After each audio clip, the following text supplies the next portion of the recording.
Sahabat Bubble, tahukah Anda bahwa Piala Dunia 1958 adalah anti-Israel karena sebagian negara yang ikut kompetisi Piala Dunia menolak selapangan dengan negara Israel.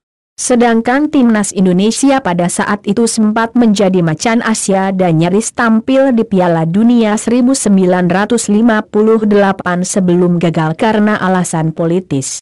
Timnas Indonesia menjadi tim yang disegani di kawasan Asia pada masa tahun 1950-an. Diperkuat pemain-pemain legendaris seperti Ramang, Maulwi Sa'lan, dan Tan Lyon Hau, timnas Indonesia menjelma menjadi macan Asia. Kegemilangan timnas Indonesia mulai diakui pada tahun 1954 ketika menggebuk lawan-lawannya dalam laga persahabatan. Indonesia hanya sekali kalah dalam tur di Filipina, Hong Kong, Thailand, dan Malaysia yakni saat melawan Korea Selatan. Sempat terseok-seok di Asian Games 1954, timnas Indonesia bangkit di ajang kualifikasi Piala Dunia 1958 di Swedia. Ini adalah kualifikasi pertama Indonesia sejak menyatakan kemerdekaan pada 1945. Namun petaka dimulai dari sini, timnas Indonesia menolak bertanding di kandang Israel. Alasannya, menghadapi Israel di daerahnya sama dengan mengakui kemerdekaan negara yang sempat berkonflik dengan negara Arab itu. Indonesia yang secara politik sedang getol-getolnya mengumandangkan perlawanan terhadap neokolonialisme, menganggap Israel sebagai penjajah rakyat Palestina dan karena itu, menolak bertanding di Israel. Presiden Republik Indonesia, Soekarno, sudah menegaskan sikap anti-Israel kala itu sehingga timnas Indonesia pun mematuhi. PSSI sempat mengirim surat kepada FIFA untuk menggelar laga timnas Indonesia kontra Israel di tempat netral.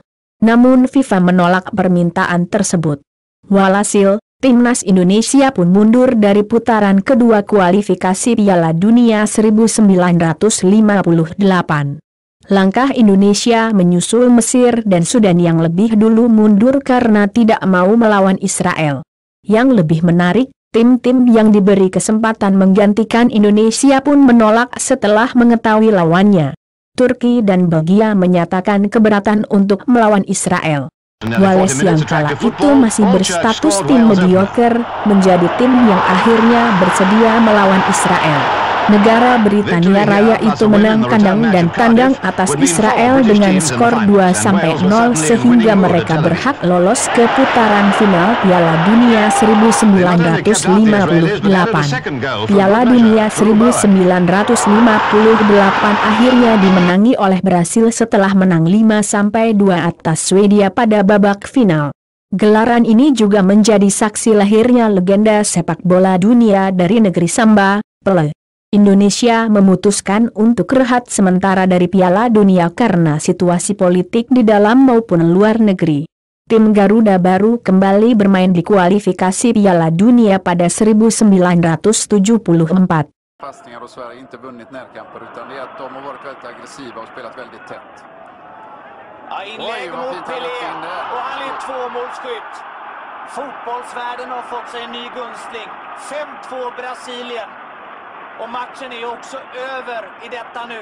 Brasilien världsmästare för första gången.